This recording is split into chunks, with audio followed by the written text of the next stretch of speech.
Ang Philippine politics ngayon ay masyadong saturated na ng mga celebrity politicians. Madali silang nai-elect dahil karamihan ng mga botanteng Pinoy ay magaling sa name recall to the point na iniidolo na ang mga ito. Seriously, in fact, kung sikat kang artista, pwede kang presidente. Marami din sa atin maawain. At yan ay tinitake advantage naman ng mga politicians. At kung magaling kang sumakay sa pagkamaawain ng mga Pinoy, ay pwede kang ring maging pangulo. Maliban sa mga celebrity politicians, mayroon din tayong maraming unqualified na mga kandidato na nai-elect dahil marami silang perang pambili ng boto. Kung pakinggan mo yung mga rallies nila, panay saksad, wala namang laman yung pinagsasabi. Nakakainggan yung bumoto kapag nagsasalita pero puro pangako at panay batiko sa nakaraang administrasyon.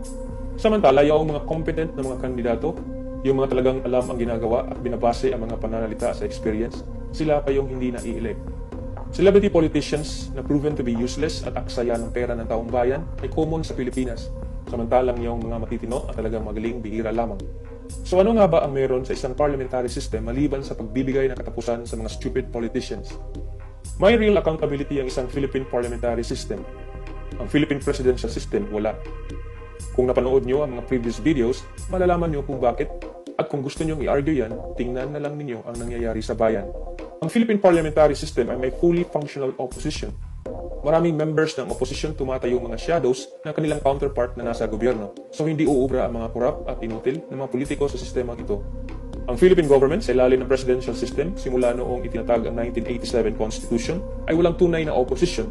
In fact, ang tunay na meron ay mga turncoats, palipat-lipat ng partido dahil walang pakialam sa loyalty at dahil walang ibang iniisip kundi ang sarili at kung paano manatili sa pwesto.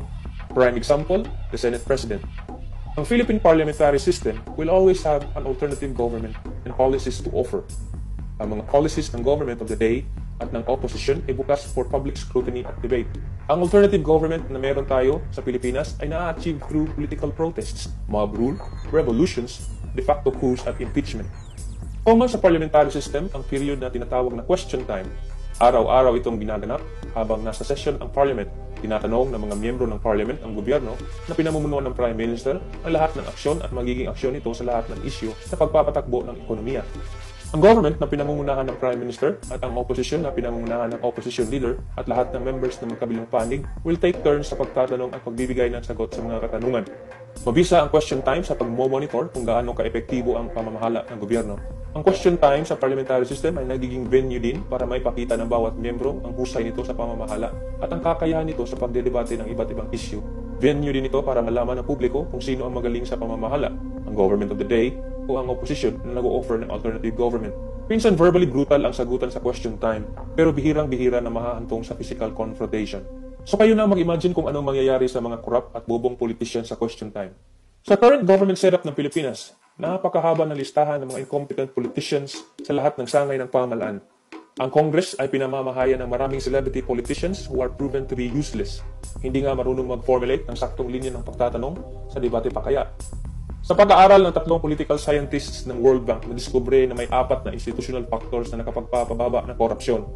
Ito ang democracy, freedom of the press, democratic stability, na katumbas ng 20 taon ng uninterrupted democracy, at parliamentary systems. Ang Pilipinas ay may democracy, may freedom of the press kahit na minsan ay obvious ang bias. Meron ring katumbas na 3 dekada ng uninterrupted democracy, pero ang missing element obviously ay ang parliamentary system of government. Masasabing ang parliamentary system of government ay nakapagpapababa ng korupsyon dahil anytime maaaring mapalitan ang government of the day ng simpleng loss of confidence vote. Therefore, dinidiscourage ang corruption. Sa presidential system kasi, kahit nakaliwat kanan na ang ebidensya ng korupsyon, kahit Korte Suprema na nagsabing hindi pwede yan o bawal yan, kapituko pa rin ang gobyerno. Sinisiguro ng isang parliamentary system of government na ang magiging prime minister ay hindi lang isang aktor, anak ng isang dating pangulo na naupo dahil sa simpatya, o kamag-anak ng isang sikat na aktor na wala namang sapat na eksperyensya. Ewan ko ba kung bakit natin pinapaubaya ang kinabukasan natin sa ganitong klaseng pamumuno. Remember, insanity is the state of being seriously mentally ill. Sa nagkandalakihang problema ang hinaharap ng Pilipinas sa nakaraang 3 dekada at sa pare-parehong pagmumuka ng mga nakaupo sa gobyerno, ganun na lang ba tayo kagago?